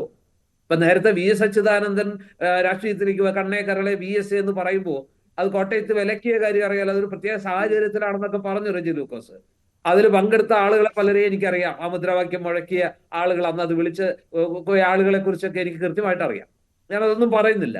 പക്ഷെ അന്നത് ഉൾക്കൊണ്ടില്ല പാർട്ടി. അതല്ല പാർട്ടിയുടെ ലൈൻ, അതല്ല പാർട്ടിയിലെ ശരി, അതല്ല, അത് അങ്ങനെയല്ല. ഒരു വ്യക്തിയല്ല, പാർട്ടിയാണ്. ജയരാജന് വേണ്ടി വാഴ്ത്തുപാട്ടുണ്ടായപ്പോഴും ഇത് തന്നെയല്ലേ പറഞ്ഞത്? വ്യക്തിപൂജയിൽ പാർട്ടിക്ക് വിശ്വാസമില്ല, പാർട്ടിയേക്കാൾ വലുതാകാൻ അല്ലെങ്കിൽ വലുതായിട്ട് ആരുമില്ല. അങ്ങനെ വ്യക്തിപൂജയിൽ അഭിരമിക്കുന്നത് പാർട്ടിയുടെ പാരമ്പര്യമല്ല, സംസ്കാരമല്ല, രീതിയല്ല, നടപ്പു വഴിയല്ല. അതുകൊണ്ട് അത്തരം രീതികളിലേക്ക് ആരും പോകാൻ പാടില്ല എന്ന് പറഞ്ഞ് വിലക്കിയില്ലേ? അല്ലെങ്കിൽ അത് അനുവദിച്ചില്ലല്ലോ. അതാണ് പി ജയരാജന്റെ അമർഷമാണോ ആ ഫേസ്ബുക്ക് പോസ്റ്റിൽ? റെജി ലൂക്കോസ് എന്ത് പറഞ്ഞാലും അതാണോ ആ ഫേസ്ബുക്ക് പോസ്റ്റ്? വരികൾക്കിടയിലൂടെ വായിക്കുമ്പോൾ നമുക്ക് മനസ്സിലാക്കാൻ കഴിയുന്നത് എന്താ? എനിക്ക് ഒരു നിയമം, എന്റെ രീതിയിൽ അവിടുത്തെ ഒരു കലാസമിതി, അങ്ങനെ ഒരു പർവ്വതീയ സൂര്യൻ പോലെയുള്ള ഒരു പാട്ട്, ഏതാണ്ട് ഇതേ വരികളൊക്കെ തന്നെയായിരുന്നല്ലോ. അതിലും ഇതേ അർത്ഥവും ഇതേ അലങ്കാരവും ഒക്കെ തന്നെയായിരുന്നു. വാക്കുകളൊക്കെ ഇതേ അലങ്കാരികതയൊക്കെ തന്നെയാണ് ഉണ്ടായിരുന്നത്. വിപ്ലവ സൂര്യനും അതുപോലെ തന്നെ ഈ ഫീനിക്സ് പക്ഷി എന്നൊക്കെ പറയുന്ന പോലെ ഏതാണ്ട് സമാനമായ വാക്കുകൾ തന്നെയാണ്. അപ്പൊ കണ്ണൂരിൽ പി ജയരാജനെ സ്നേഹിക്കുന്ന സഖാക്കൾ അങ്ങനെ ഒരു പാട്ടെഴുതിയാൽ അവർക്ക് അവരുടെ നേതാവിനെ ഇങ്ങനെ സ്തുതിവചനങ്ങൾ കൊണ്ട് മൂടണമെന്നും വിപ്ലവ സൂര്യൻ എന്ന് വാഴ്ത്തണമെന്നും ആഗ്രഹം തോന്നിയാൽ ആ ആഗ്രഹം പി ജയരാജന്റെ കാര്യത്തിലാവുമ്പോൾ പാർട്ടി നയത്തിന് വിരുദ്ധവും, ശ്രീ പിണറായി വിജയന്റെ കാര്യത്തിൽ തിരുവനന്തപുരത്തെ സെക്രട്ടേറിയറ്റ് എംപ്ലോയീസ് അസോസിയേഷനിലെ അംഗങ്ങൾക്ക് ഒരു പാട്ടെഴുതി പാട്ട് പാടണമെന്ന് തോന്നിയാൽ അത് അതിനകത്തൊന്നുമില്ല. അത് വളരെ സ്വാഭാവികം. മുഖ്യമന്ത്രി പോലും പറഞ്ഞത് എന്താ? ഈ പറഞ്ഞ ആക്ഷേപങ്ങൾക്കിടയിൽ ഒരു പുകഴ്ത്തൽ ഏതെങ്കിലും ഭാഗത്തു നിന്നുണ്ടായാൽ മാധ്യമങ്ങൾക്ക് അസ്വസ്ഥത ഉണ്ടാകുമെന്നാ പറയുന്നത്. അതൊക്കെയാണോ ഈ ഉയർത്തുന്ന ചോദ്യത്തിന്റെ പിന്നിലുള്ള ചേതവികാരം? എന്താ? പാർട്ടി ഇങ്ങനെയൊന്നും ആയിരുന്നില്ലല്ലോ, ഇതൊന്നും പാർട്ടി അനുവദിച്ചിരുന്നില്ലല്ലോ. EMS-ന്റെ കാലത്ത്, AKGയെ പോലുള്ള അങ്ങനെയുള്ള മഹാമേരുക്കൾ ഈ പാർട്ടിയെ നയിച്ചിരുന്ന കാലത്ത്, ഡൽഹിയിലും വലിയ വലിയ നേതാക്കൾ ഉണ്ടായിരുന്ന കാലത്ത് ഇവർക്കൊന്നും വേണ്ടി ഇത്തരം പാട്ടുകളൊന്നും ആരും പാടിയിട്ടില്ലല്ലോ. പാടാനുള്ളൊരു മനസ്സ് അല്ലെങ്കിൽ അങ്ങനെ ഒരു മനസ്സ് കമ്മ്യൂണിസ്റ്റ് സഖാക്കൾക്ക് ഉണ്ടായിരുന്നില്ല. ഉണ്ടെങ്കിൽ തന്നെ അത് പാർട്ടി അനുവദിക്കുമായിരുന്നില്ല. അതല്ല പാർട്ടിയുടെ സംസ്കാരം, അതല്ല പാർട്ടിയിൽ വിശ്വസിക്കുന്നവര് ഇതുവരെ പാലിച്ചു പോന്ന, അനുശീലിച്ചു വന്ന രീതികൾ എന്ന് അവർ അറിയാതെ തന്നെ അവർ ഓർമ്മിപ്പിക്കും. അവർക്കത് അറിയാമായിരുന്നു. പക്ഷെ ഇന്ന് എന്തുകൊണ്ട് ഈ പറയുന്ന വളരെ വിദ്യാഭ്യാസമുള്ള ഈ ഭരണത്തോടൊക്കെ ചേർന്ന് നിൽക്കുന്ന അങ്ങേയറ്റം എന്താ പറയാ സംഘടനാ തലത്തിൽ പല കാര്യങ്ങളും കൃത്യമായിട്ട് അറിയുന്ന ആളുകൾ തന്നെ ഇങ്ങനെ പാടുന്നു? നൂറുകണക്കിന് പേര്. പക്ഷേ അങ്ങനെ പറയാൻ പാർട്ടി സെക്രട്ടറി ഇന്നില്ല. അപ്പൊ അതുകൊണ്ട് അത് പാടുന്നു. അപ്പൊ അത് പാടുമ്പോൾ മാധ്യമങ്ങള്, 10 ചാനലുകള്, പ്രത്യേകിച്ച് ചാനലുകൾ ഇത് വലിയ വാർത്തയാക്കുമ്പോൾ ആ നാണക്കേട് ഒഴിവാക്കാനായിട്ട് എന്ത് ചെയ്തു? അത് അദ്ദേഹം വരുന്നതിന് മുമ്പ് പാടിയിട്ട് വരുമ്പോ അവസാനിപ്പിക്കുക. പക്ഷെ ജനത്തിന് മനസ്സിലായി അദ്ദേഹം കേട്ടു ആ പാട്ട്. മാത്രമല്ല അദ്ദേഹം ആസ്വദിക്കുന്നു. അതായത് എഴുതാനൊരു കവിയും പാടാനൊരു മറ്റേ മനുഷ്യനും കേൾക്കാൻ തലയാട്ടാൻ ഒരു നേതാവ് ഉണ്ടെങ്കിൽ ഇതൊക്കെ നടക്കും. അതിലൊന്നും ഇത് നിലപാടൊന്നും ഇല്ല. എന്ത് നിലപാടാ CPM-നുള്ളത്? കഴിഞ്ഞ 2016 ശേഷം ആണല്ലോ കേരളത്തിൽ നവകേരളം വന്നെന്ന് അവർ പറയുന്നത്. അവർ വനിതാ മതിൽ ഉണ്ടാക്കി. ആ വനിതാ മതിലിന് ശേഷം അതേപോലെയാണോ കാര്യങ്ങൾ നടക്കുന്നത്? അവർ കേരളിനെ കുറിച്ച് പറഞ്ഞു, അതുപോലെയാണോ നടക്കുന്നത്? അവർ K4-നെ കുറിച്ച് പറഞ്ഞു, അതുപോലെയാണോ നടക്കുന്നത്? അവർ പറഞ്ഞ കാര്യങ്ങളൊക്കെ അതാത് കാലത്ത് എന്താണോ ജനങ്ങൾക്ക് ഇഷ്ടപ്പെടുന്നത് അതിനെ കുറിച്ച് പറയുന്നത് മാത്രമേ ഉള്ളൂ. അല്ലാണ്ട് അതിന് പ്രത്യേകിച്ച് ഒന്നുമില്ല. പക്ഷെ ഇതിന് പ്രശ്നം എന്താണെന്ന് വെച്ചാല് പാർട്ടി പ്ലീനവും പാർട്ടി കോൺഗ്രസും ചില നിലപാടുകൾ എടുക്കും. അതൊരു പബ്ലിഷ് ചെയ്യും. പാർട്ടി പ്ലീനം എന്താ എടുക്കുന്നത്? അന്ധവിശ്വാസത്തെ കുറിച്ച് എന്താ എടുത്തത്? പാലക്കാട് പ്ലീനം. കണ്ണൂർ പാർട്ടി കോൺഗ്രസ് അവസാനം നടന്നത് അവരെന്താ എടുത്തത്? പാർട്ടി കോൺഗ്രസ് എന്താ തീരുമാനം എടുത്തത്? എന്താ വർഗീയ പാർട്ടികളുമായിട്ടുള്ള ബന്ധത്തെക്കുറിച്ച്, RSS ബന്ധത്തെക്കുറിച്ച്. അതാണോ പിന്നീട് ADGP RSS കൂടിക്കാഴ്ചയും പിന്നെ ADGP-യെ DGP ആക്കിയതൊക്കെ നമ്മൾ കണ്ടതല്ലേ? EP ജയരാജൻ BJP നേതാവിനെ കണ്ടുവന്ന പാർട്ടി തന്നെ സമ്മതിച്ചല്ലേ? അപ്പൊ കണ്ണൂർ പാർട്ടി കോൺഗ്രസിലെ തീരുമാനം കൊണ്ട് എന്താ ഗുണം ഉണ്ടായത്? ഹൈദരാബാദ് പാർട്ടി കോൺഗ്രസ് ഹർകിഷൻ സിംഗ് സൂർജിത്തെ ജനറൽ സെക്രട്ടറി ആക്കുന്ന സമയത്ത് സുപ്രധാനമായ തീരുമാനമെടുത്തു. വനിതകളുടെ കാര്യത്തിൽ പാർട്ടി പ്രത്യേക ശ്രദ്ധ ചെലുത്തണമെന്ന്. അതാണോ പിൽക്കാലത്ത് പാർട്ടിയിൽ നടന്നത്? പാർട്ടി നേതാക്കളെ കുറിച്ച് വനിതകൾ, സഖാക്കളായ വനിതകൾ നടത്തിയ പരാതി നമ്മൾ കേട്ടില്ലേ? അപ്പൊ ഇതൊന്നും നിലപാട് മാറ്റമല്ല, അതാത് കാലത്തെ നേതാക്കളുടെ സ്വഭാവത്തിൽ വരുന്ന മാറ്റങ്ങളാണ്. ഇപ്പൊ പിണറായി വിജയന് പകരം VS അച്യുതാനന്ദൻ പ്രസിഡന്റ് പാർട്ടിയെ നയിച്ച കാലത്ത് അന്ന് ഒരുപാട് ഒരുപാട് നേതാക്കൾ അപ്പുറത്തിപ്പുറത്തൊക്കെ ഉണ്ടായിരുന്നു. നേരെ മറിച്ച് ഇപ്പൊ ഞാൻ പറഞ്ഞില്ല, ഇപ്പൊ C കണ്ണനാണെങ്കിലും O ഭരതനാണെങ്കിലും KN രവീന്ദ്രനാഥനാണെങ്കിലും MM ലാസർ ആണെങ്കിലും മറ്റേ MM ലോറൻസ് ആണെങ്കിലും അതിൽ ഒരുപാട് പേര് അക്കാലത്തുണ്ടായിരുന്നു. അവർക്ക് ചോദ്യം ചെയ്യപ്പെട്ടു, അവരൊക്കെ പിന്നീട് പോയി എന്നുള്ള ശരിയാ. ഇപ്പൊ നിങ്ങൾ നോക്കൂ, സുധാകരനുണ്ട്. സുധാകരൻ ചില കാര്യങ്ങൾ പറയുമ്പോൾ അത് പാർട്ടിക്ക് രുചികരമല്ലാത്തതുകൊണ്ട് അദ്ദേഹത്തെ ഇപ്പൊ പാർട്ടി നേതൃത്വത്തിൽ ഇല്ല. നേരെ മറിച്ച് കായംകുളത്ത് എനിക്ക് പോകാൻ പറ്റില്ല, അവിടെ ഞാൻ പോയാൽ എന്റെ കാല് വാരും എന്ന് പറഞ്ഞ സ്ഥലത്ത് അവിടെ എന്നും പ്രശ്നങ്ങളാ. പക്ഷെ അവിടുത്തെ വനിതാ നേതാവിനെ പാർട്ടി ജില്ലാ കമ്മിറ്റിയിൽ ഉൾപ്പെടുത്തിയ പാർട്ടി പാർട്ടി നിലപാട് മാറ്റമാണോ? അല്ല, അത് വ്യക്തി കേന്ദ്രീകൃതമാണ്. അപ്പൊ അങ്ങനെ വരുമ്പോ ഈ പാർട്ടിക്ക് പഴയ കാലത്തെ പോലെ അവരൊരു തീരുമാനം എടുത്താൽ ആ തീരുമാനമല്ല പാർട്ടി നടപ്പാക്കുന്നത്.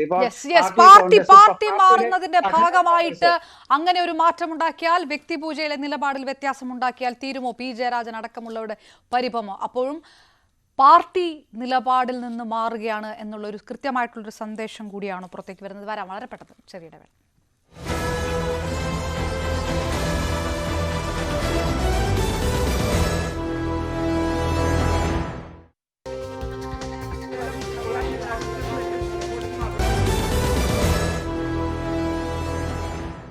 ചർച്ചയിലേക്ക് വീണ്ടും ശ്രീ റെജി ലൂക്കോസ്. നേതാക്കന്മാരെ അല്ലെങ്കിൽ നയിക്കുന്നവരെ അതിമാനുഷ്യനായും ദൈവതുല്യനുമായിട്ടൊക്കെ ചിത്രീകരിക്കുന്ന ആ നിലപാട് തുടർന്നോട്ടെ. അപ്പോഴും ഒരു വ്യക്തിപൂജയുമായി ബന്ധപ്പെട്ടുള്ള ഒരു വിഷയങ്ങൾ, ഒരു ചർച്ചകളൊക്കെ കണ്ണൂർ ജില്ലാ സമ്മേളനത്തിന്റെ സമയത്ത് സമൂഹ മാധ്യമങ്ങളിൽ നടക്കുന്നില്ല എന്ന് താങ്കൾക്ക് പറയാൻ കഴിയില്ല. അത്തരം ചർച്ചകൾ നടക്കുന്നത് അത് മറ്റേതെങ്കിലും ഒരു രാഷ്ട്രീയ മാറ്റത്തിന്റെ തുടക്കമായി പാർട്ടിക്കകത്ത് നിന്ന് വിലയിരുത്തപ്പെടുകയോ അല്ലെങ്കിൽ പുറത്തുനിന്ന് വിലയിരുത്തപ്പെടുകയോ ചെയ്യുമോ എന്നുള്ളൊരു ചോദ്യമുണ്ട്. പക്ഷെ അതിനു മുൻപ് നേരത്തെ ഈ പറഞ്ഞവർക്കുള്ള മറുപടി, പാർട്ടിക്ക് വന്നിരിക്കുന്ന കാതലായിട്ടുള്ള ഒരു മാറ്റം, എനിക്ക് തോന്നുന്നു ഈ ചർച്ചയിൽ ഏറ്റവും ബഹുമാനരായ 3 പേരാണ് അവിടെ ഇരിക്കുന്നത്. പ്രത്യേകിച്ച് ശ്രീവാർ സാറും പൊടിവാർ സാർ എന്റെ വളരെ അടുത്ത സുഹൃത്തുക്കളുടെയാണ്. അവര് പോലും ഈ അറ്റാക്കിംഗ് മൂഡിലേക്ക് ഈ ചർച്ചയെ കൊണ്ടുപോയില്ല. കാരണം എന്താ പറയുക, സാധാരണ ശ്രീവാർ സാറൊക്കെ അങ്ങോട്ട് കടന്ന് ആക്രമിക്കുന്നത്, അതിനുള്ള കഴിവുള്ള മനുഷ്യനും അദ്ദേഹം പാർട്ടി എന്നുള്ള ഇതില്. പക്ഷെ അവര് പോലും ഒരു അറ്റാക്കിംഗ് മൂഡിലേക്ക് പോയത് കാരണം എന്താ, അവരുടെ ചിന്തിച്ചോ? അവരുടെ ഇപ്പൊ എന്നോട് പറഞ്ഞ 2 വാക്കുകളോട് ഞാൻ അതിശയത്തോട് കേട്ടുപോയി. വ്യക്തിപൂജ, ഭക്തി എന്നൊക്കെ പറഞ്ഞാല്, വ്യക്തിപൂജ ഭക്തി, പിന്നെ വ്യക്തിപൂജ എന്നൊക്കെ പറയുമ്പോൾ ഒന്ന് ആലോചിച്ച് നിങ്ങൾ എങ്ങോട്ട് കൊണ്ടുപോയി പാർട്ടിയെ? എന്താണ് പിന്നെ അവരുടെ പാർട്ടിയെ കുറിച്ച് ഈ രീതിയിലൊക്കെ നിങ്ങൾ കുറിച്ചിരിക്കുന്നത്? നിങ്ങൾക്ക് എവിടെയെങ്കിലും ജില്ലാ സമ്മേളനത്തിൽ പാർട്ടിയുടെ ഔദ്യോഗികമായിട്ടൊരു കാര്യത്തിൽ പിണറായി വിജയനെ കുറിച്ചോ അല്ലെങ്കിൽ അങ്ങനെ ഏതെങ്കിലും നേതാവിനെ കുറിച്ച് ഒരു വാക്ക് പറഞ്ഞൊരു പാട്ട് നിങ്ങൾക്ക് കേൾപ്പിക്കാൻ പറ്റുമോ? പറയൂ പ്ലീസ്. നിങ്ങൾക്ക് പറ്റത്തില്ല. പിന്നെ ഞങ്ങളുടെ ചെങ്കൊടിയെ കുറിച്ചും ആ പ്രസ്ഥാനത്തെ കുറിച്ചും വാഴ്ത്തുപാട് പാടും. അത് വാഴ്ത്തുപാട്ടെന്നാണെങ്കിൽ നിങ്ങൾ അങ്ങനെ വർണ്ണിച്ചോളൂ, ഞങ്ങൾ അതിനെ വാഴ്ത്തും. എന്താ സംശയക്കാര്യത്തിൽ? ഞങ്ങളുടെ CPM എന്ന് പറഞ്ഞ പാർട്ടി, കമ്മ്യൂണിസ്റ്റ് പാർട്ടി എന്ന് പറഞ്ഞാൽ മനുഷ്യന്റെ ഹൃദയങ്ങളില്ല. കോൺഗ്രസ് പാർട്ടിയെ സ്നേഹിക്കുന്നവർ കോൺഗ്രസ് പാർട്ടിയെ കുറിച്ച് നല്ലത് പറയല്ലേ? നിങ്ങളുടെ പ്രശ്നം എന്താ? നിങ്ങളുടെ പ്രശ്നം ഇത്രയേ ഉള്ളൂ. പിണറായി വിജയനെ കുറിച്ച് ഒരു നല്ല വാക്ക് ഒരാളും പറയാൻ പാടില്ല. ഒരു സർവീസ് സംഘടന നടത്തിയ അവരുടെ ഒരു മന്ദിരോദ്ഘാടനത്തിന്റെ പേരിൽ പിണറായി വിജയനെ കുറിച്ച് ഒരു കവിയുടെ സ്വാതന്ത്ര്യത്തിൽ അദ്ദേഹം ഒരു ഗാനം രചിച്ചു, അത് അവർ പാടി. പിണറായി വിജയനെ കുറിച്ച് നല്ല വർത്തമാനം പറയാൻ പാടില്ലേ? എനിക്കറിയാൻ പറ്റാത്ത വിഷയം. ജവഹർലാൽ നെഹ്റു പോലെ ഇങ്ങനെയുള്ള നേതാക്കന്മാര് ലോകരാഷ്ട്രങ്ങൾ എടുക്കൂ. അപ്പൊ വ്യക്തികളുടെ വ്യക്തിപ്രഭാവങ്ങൾ വരുമ്പോഴത്തേക്കും ആർക്കും അവരെ കുറിച്ച് നല്ലത് പറയാനുള്ള അവകാശമുണ്ട്. നിങ്ങളെ പോലുള്ളവര് ഒരു സമ്മതിക്കാത്ത നിങ്ങൾക്കിടെ മനസ്സിലുണ്ടാകുന്ന CPM വിരോധം മാത്രമേ, കമ്മ്യൂണിസ്റ്റ് വിരോധമാണ്. നിങ്ങൾ ഒരു കാര്യം മനസ്സിലാക്കി, അവരോട് ഞാൻ വളരെ ഹമ്പിളായിട്ട് കാര്യം ചോദിക്കട്ടെ. ഇതൊക്കെ നിങ്ങൾ പറഞ്ഞിട്ട് കേരളത്തിലെ ജനങ്ങള്, പ്രബുദ്ധരായ കേരളത്തിലെ ജനങ്ങള്, വിദ്യാഭ്യാസം തോറും വളർന്നുകൊണ്ടിരിക്കുന്ന കേരളത്തിലെ ജനങ്ങളെന്ന് വിശേഷിപ്പിക്കുന്നത് കേരളത്തിലെ സമൂഹം എന്തുകൊണ്ടാണ് ഇതൊന്നും മുഖവരിക്കെടുക്കാത്തത്? അവർക്കൊന്നും അറിയത്തില്ലേ? ഇതൊക്കെ റെഫർ ചെയ്യാനുള്ള കപ്പാസിറ്റി അവർക്കില്ലേ? PJ ആർമി പോലെയുള്ള സമ്പ്രദായങ്ങളും പാർട്ടി കുറച്ചു കഴിയുമ്പോൾ അംഗീകരിക്കും അല്ലെ? സ്വാഭാവികം. ഇതൊന്നും വലിയ വിഷയമല്ലല്ലോ. ഞാനത് പറയാൻ വരുമായിരുന്നു PJ ആർമിയെ കുറിച്ച്. അത് അവരുടെ ചോദിച്ചത്, PJ ആർമി എന്ന് പറയുന്ന കുറെ ചെറുപ്പക്കാർ അവിടെ കൂടി അദ്ദേഹത്തിന് ജയരാജേട്ടന്റെ പേരിൽ ഒരു ഗ്രൂപ്പ് ഉണ്ടാക്കി. അത് അദ്ദേഹമാണ് ആദ്യം തള്ളി പറഞ്ഞത്, എന്റെ പേരിൽ അങ്ങനെ എന്റെ വാക്ക് ഉപയോഗിച്ചോണ്ട് അത്തരം ഗ്രൂപ്പുകൾ എന്തിനാണ് നിഷേധിക്കുന്നത്? ഇതൊക്കെ കൊണ്ടു നടക്കാൻ കഴിയുമെങ്കിൽ അത്തരം ഗ്രൂപ്പുകളും മാറ്റമാണല്ലോ. ഇത്തരം സൈബർ ഗ്രൂപ്പുകളൊക്കെ ആണല്ലോ സിനിമാക്കാരൊക്കെ അവർ റീച്ച് ഔട്ട് ചെയ്യാനൊക്കെ ഉപയോഗിക്കുന്നത്. അത്തരം നിലപാടുകളിലേക്ക് കൂടി വന്നുകൂടെ എന്നാണ് ഞാൻ ചോദിക്കുന്നത്. അല്ല, സിനിമാക്കാരുണ്ട്, അവർക്ക് പബ്ലിസിറ്റി കിട്ടാൻ വേണ്ടി, റീച്ച് കിട്ടാൻ വേണ്ടി, പണം കിട്ടാൻ വേണ്ടി അവർ പല തന്ത്രങ്ങൾ ഉപയോഗിക്കും. അതുപോലെയാണല്ലോ CPM-നെ സംബന്ധിച്ച് അങ്ങനെ തന്ത്രങ്ങളിലൂടെ പിന്നെ ജനങ്ങളുടെ മനസ്സിൽ അതുപോലെയല്ല CPM അല്ലേ? അതാണ് ശ്രീ റെജി ലൂക്കോസ്, ആ 3 പാനലിസ്റ്റുകളും പറയുന്നത് അതാണ്. അതുപോലെയല്ല CPM എന്ന് ഇനി പറയരുത് എന്നാണ് പറയുന്നത്. താങ്കളും ആ വരിയിലെത്തിയതുകൊണ്ട് അവരുടെ എന്നെ കൊണ്ട് പറയിപ്പിക്കാതിരിക്കുക. ഞാൻ ഈ 3 പേർക്ക് ഞാൻ ഒറ്റയ്ക്കിരിക്കാം. എനിക്ക് അതിനുള്ള സ്വാതന്ത്ര്യം തരുന്നുണ്ടേ. നിങ്ങളോടൊരു കാര്യം ഞാൻ പറഞ്ഞില്ല. ഞാൻ നേരത്തെ ഒരു കാര്യം പറഞ്ഞു, ലോക പ്രശസ്തമായിട്ട് വേടിയാണ് ഉപയോഗിച്ചൂടെ? മാറ്റമില്ലാത്ത മാറ്റത്തിന് മാത്രമേ ഉള്ളൂ. കാലൻസ് അനുസരിച്ച് മാറുക എന്നുള്ളത് സങ്കുചിത മനസ്സുകായിട്ടുള്ളവർക്ക് അത് മാറാൻ പറ്റുന്നില്ല. അവരൊക്കെ 50കളിലും 60കളിലൊക്കെ ജീവിക്കുന്നു. CPM ഓരോ നിമിഷം മാറിക്കൊണ്ടിരിക്കുകയാണ്. ഡെവലപ്മെന്റ്സിന്റെ കാര്യത്തിൽ മാറിക്കൊണ്ടിരിക്കുന്നു, ആശയത്തിന്റെ പേരിൽ മാറ്റിക്കൊണ്ടിരിക്കുന്നു. പക്ഷെ CPM മാറാത്ത ഒറ്റ കാര്യമുള്ളൂ. എന്താണെന്നറിയോ? CPM മതേതര മതസൗഹാർദ്ദ സെക്യുലറിസത്തിന് വേണ്ടി വാദിക്കുന്ന കമ്മ്യൂണിസ്റ്റ് പാർട്ടി ഓഫ് ഇന്ത്യ, മാർക്സിസ്റ്റോ അതുപോലുള്ള കമ്മ്യൂണിസ്റ്റ് പ്രസ്ഥാനങ്ങളാ. ഒരു മാറ്റം ഉണ്ടാകത്തില്ല. അത് മാറി. ഇപ്പൊ ഞാൻ ഒരു ഒറ്റ വാചകം പറയാൻ സമ്മതിക്കുമോ? കഴിഞ്ഞ 4-5 ദിവസമായിട്ട് കേരളം കണ്ടുകൊണ്ടിരിക്കുന്നത് എന്താ പറഞ്ഞേ? എന്താണ് ഇന്ന് എന്താ കണ്ടത്? ഇന്ന് ഒരു മനുഷ്യൻ 10-28 വർഷം മുമ്പ് ജയിലിൽ കിടന്ന മണിയൻ എന്ന് പറഞ്ഞ മനുഷ്യൻ സ്വയം പേര് മാറ്റി ഗോവരാക്കി. മരണത്തിന്റെ ദുരൂഹതയും സംശയങ്ങളും ഇതുവരെ വിട്ടുമാറിയില്ല. പോലീസും ഫോറൻസിക് സയൻസും പോസ്റ്റ്മോർട്ടം ഡോക്ടേഴ്സും പറയുമ്പോഴും അയാളെ ഹോസ്പിറ്റലിൽ പോലും രഥത്തിൽ ഘോഷയാത്ര നടത്തി. ഉത്തരേന്ത്യയിൽ പോലും കാണാത്ത രീതിയിൽ കേരളത്തിൽ ഘോഷയാത്ര നടത്തിയതെല്ലാം പോയി നിങ്ങൾ ഈ ക്യാമറ വെച്ച് ഈ ലോകത്തെ മുഴുവൻ കാണിച്ചില്ല. ലജ്ജയില്ല നിങ്ങൾക്ക്? അത്ര വലിയ മഹത്വം കേരളത്തിന്റെ പരിഷ്കൃത കേരളത്തിന്റെ നവോത്ഥാനത്തിലൂടെ എന്ത് ചെയ്ത ആളാണ് അയാള്? ആരാണ് നിങ്ങൾ പറയൂ? അങ്ങനെ ഒരു വ്യക്തിയെ ക്രിമിനൽ പശ്ചാത്തലത്തിൽ വിശ്വസിക്കുന്ന രീതിയിലുള്ള വാക്കുകൾ പറയുന്ന 2 മക്കളെ നിങ്ങൾ പാടിപ്പോഴ്ത്തിയില്ലേ? നിങ്ങൾക്ക് ദുർബല മനസ്സുള്ള അന്ധവിശ്വാസികളുടെ മനസ്സിൽ നിങ്ങളൊരു വ്യക്തിത്വത്തിനെ അടിച്ചേൽപ്പിക്കല് ചെയ്തേ കേരളത്തിൽ. നിങ്ങൾക്ക് ലജ്ജയില്ലായിരുന്നുണ്ട് പിണറായി വിജയന്റെ പേര് പറഞ്ഞുകൊണ്ട് ഈ ചർച്ചയിൽ ഇതുപോലെ നവോത്ഥാനത്തെ കുറിച്ചൊക്കെ ഇനി എത്ര കാലം പറയും? ഇന്നീ കാണും കേരള ഭൂമി ലോകമെങ്ങും ശോഭിച്ചിടാൻ കാരണഭൂതൻ. എന്താണ് ലോജിക്ക്? എന്താണ് അതിന്റെ സയൻസ്? എന്താണ് അതിന്റെ ഹിസ്റ്ററി? നിങ്ങൾ ഈ പാട്ടിന്റെയൊക്കെ ഹിസ്റ്ററി എന്ത് നവോത്ഥാനമാണ് പറയുന്നത്? നിങ്ങളും പറയുന്നത് ഈ കാൽപ്പനികതയാണ്. നിങ്ങൾ പറയുന്നത് ഒരു കാൽപ്പനികത, അവര് പറയുന്നത് വേറെ കാൽപ്പനികത. അപ്പൊ അതിനെ അങ്ങോട്ട് അംഗീകരിച്ചോ? ഈ പറയുന്ന അപരിഷ്കൃത നാട്ടിൽ ഇപ്പൊ ശിലായുഗത്തിൽ പോലും കാണാത്ത രീതിയിലുള്ള അപരിഷ്കൃതമായ നടപടി ഈ കഴിഞ്ഞ ദിവസങ്ങളിൽ കേരളത്തിൽ നടന്നിട്ട് അവരുടെ അതിനെ സപ്പോർട്ട് ചെയ്യണോ? ഞാൻ സത്യം പറഞ്ഞ ഒരിക്കലും പ്രതീക്ഷിച്ചില്ലോട്ടോ. എനിക്ക് തോന്നി പാനലിസ്റ്റുകൾ ആരും പിന്തുണയ്ക്കുന്ന എനിക്ക് തോന്നില്ല. ഞാൻ നിങ്ങൾ എങ്ങനെ പറയുമെന്നാണ് ചോദിക്കുന്നത്. ഞാൻ അവിടെ നിന്ന് പറയുന്നല്ല, ഇതെങ്ങനെ പറയും? ഇടതുപക്ഷം ഇതെങ്ങനെ പറയും? ഇടതുപക്ഷം ഇതിനെ എങ്ങനെ എതിർക്കും? നിങ്ങൾ CPM എങ്ങനെയാണ് ആ സംഭവമായിട്ട് കമ്പയർ ചെയ്യുന്നത്? അതാണ് ഞാൻ ഈ ചോദ്യം. നിങ്ങൾ communist party of India, Marxist പറഞ്ഞ പാർട്ടി ഇതിനൊക്കെ എതിരെ നിൽക്കുന്നവരല്ല. അവിടെ ഈ വിഷയം പുറത്തു കൊണ്ടുവരികയും ഈ പറയുന്ന ഒരു മനുഷ്യനെ പോലും കാണിക്കാതെ നിയമവ്യവസ്ഥയെ മുഴുവൻ ലംഘിച്ചുകൊണ്ട് അർദ്ധരാത്രിയിലും പാതിരാത്രിക്കും ഒറ്റയ്ക്കിരുന്നൊരു മനുഷ്യനെ കുഴിയിൽ ഇറക്കി വെച്ചേനെ അവിടെ ചോദ്യം ചെയ്ത് തന്റെ ഉള്ള CPM പ്രവർത്തകർ നിങ്ങൾ അറിയാമായിരുന്നോ? LDFന്റെ പ്രവർത്തകരാണ് ചോദ്യം ചെയ്തത്. നിങ്ങൾ മനസ്സിലാക്കുക? ഇന്ത്യക്ക് ഒരു നിയമമുണ്ട്. ഇവിടെ അവരെ അനുകൂലിക്കുന്നു പ്രതീക്ഷിക്കുന്ന രാഷ്ട്രീയ പ്രസ്ഥാനം ഒരു തള്ളി പറഞ്ഞു. അത് അവരുടെ ഒരു ഇന്റർവ്യൂല് ഞാൻ മുഴുവൻ കണ്ടയാളാ യൂട്യൂബില്. അറിയോ? അവരുടെ ഇരുന്നുകൊണ്ട് ഇത്തരം കാര്യങ്ങൾ ഈ ചർച്ചയിൽ ഉന്നയിക്കുമ്പോൾ അതിനെ CPM ഈ നടന്ന മഹാസമാധി അനാചാരമാണെന്ന് പറഞ്ഞുകൊണ്ട് ഇടതുപക്ഷം അവിടെ പ്രതിഷേധ മാർച്ച് നടത്തുകയായിരുന്നു ഇത്രയും നേരം, അല്ലെ? ഇതിനൊക്കെ എതിരെ അവിടെ പ്രതിഷേധ മാർച്ചും പ്രക്ഷോഭവുമായിരുന്നു അവിടെ, അല്ലെ? അല്ല, നിങ്ങളത് മനസ്സിലാക്കിയേ. ഞങ്ങളൊക്കെ ഒരു ചാനലുണ്ട്, കൈരളി ചാനലെന്നാ. ആ ചാനലിൽ ഘോഷയാത്ര കാണിച്ചിട്ടില്ല. ബാക്കിയുള്ള ചാനലുകാരെല്ലാം ഇയാളെ ദൈവമായിട്ട് അടുത്തത് ഇന്ന് മുതൽ അയാളെ ദൈവമാക്കിയിരിക്കും. നിങ്ങൾ ചാനലുകാർ പലരും നിങ്ങൾക്ക് റേറ്റിംഗ് ഉണ്ടാവും. മൈക്കുമായിട്ട് 4-5 റിപ്പോർട്ടർമാർ പോയി ഈ ഇവന്റെ ഒക്കെ മുമ്പിൽ മൈക്ക് വെച്ചുകൊണ്ട് അപരിഷ്കൃതവും അസംസ്കാരമായിട്ടുള്ള വാക്കുകൾ പറയുന്ന ഒരു മൈക്ക് വെച്ച് കേരളത്തിന്റെ മനോഭാവത്തെ പൊതുബോധത്തെ നിങ്ങൾ ലോകത്തിന് മുമ്പിൽ ആഹ്വാനിച്ചില്ല. ഞാനത് പറയും, ഒരിക്കലും സംശയമില്ല കാര്യത്തിൽ. യഥാരാജ തഥാ പ്രജ എന്നാണ് ശ്രീ റെജു ലൂക്കോസ്. ഇതല്ലെങ്കിൽ ശക്തമായിട്ട് അങ്ങനത്തെ ഒരു കാലം ഉണ്ടായിരുന്നില്ലേ കേരളത്തിൽ?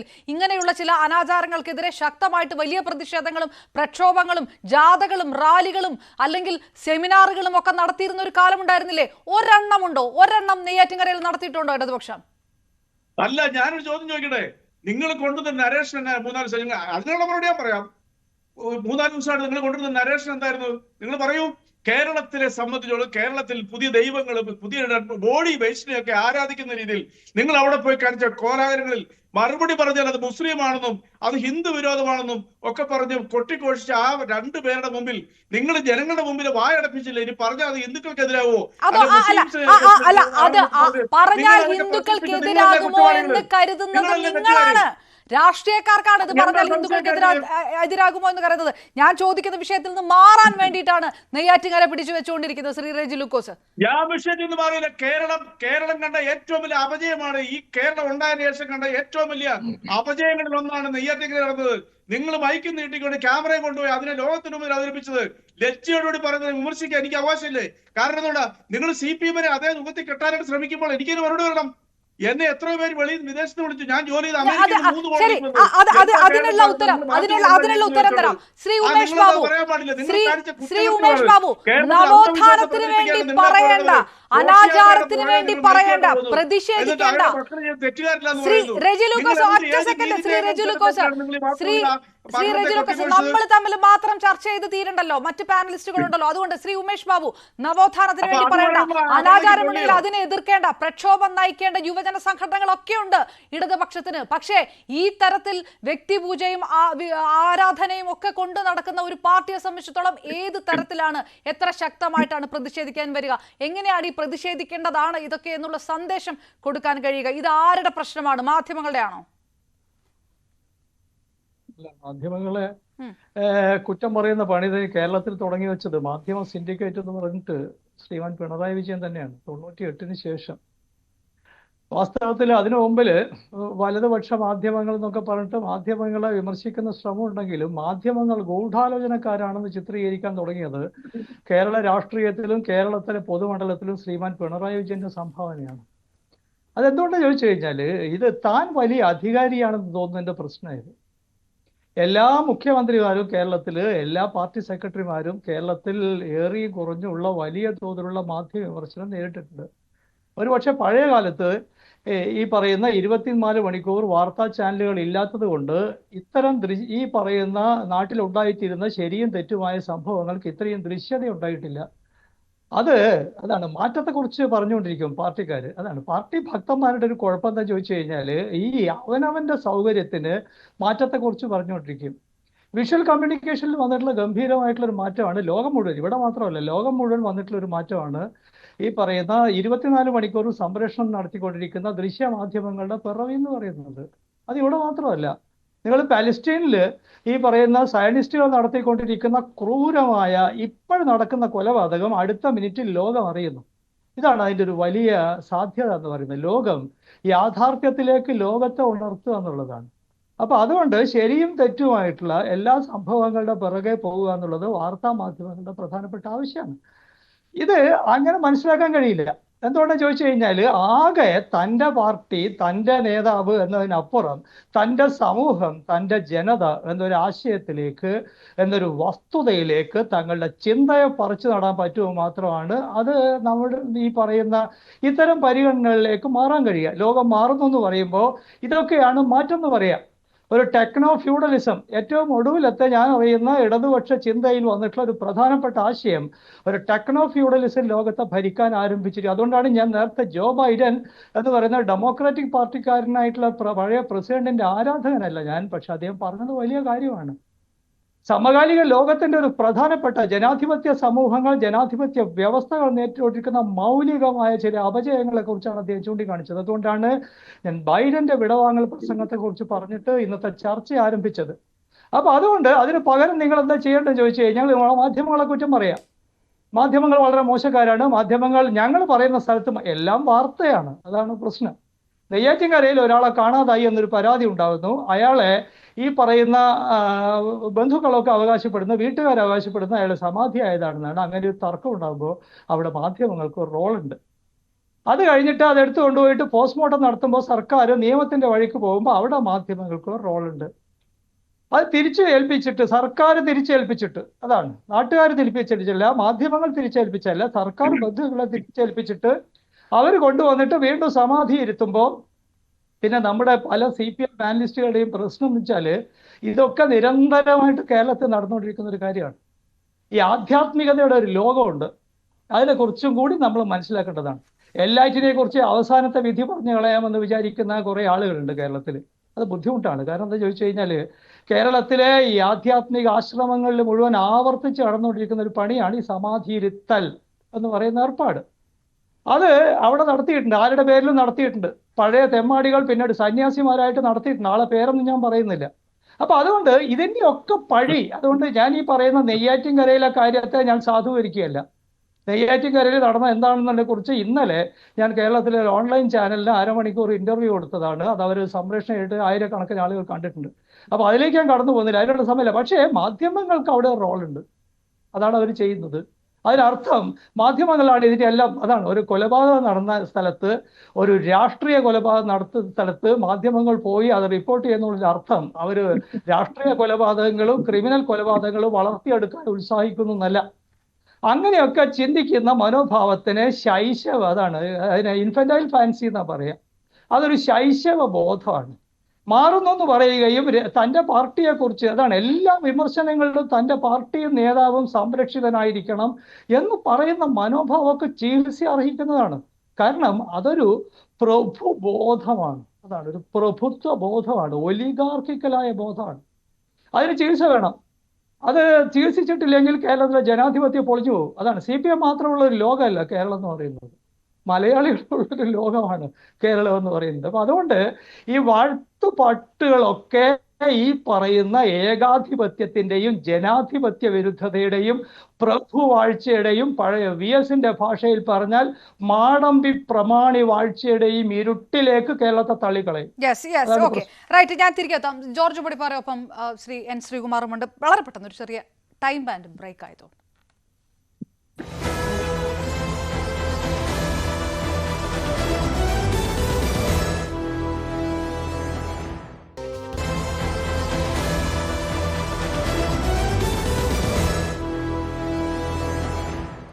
ശ്രീ ജോർജ്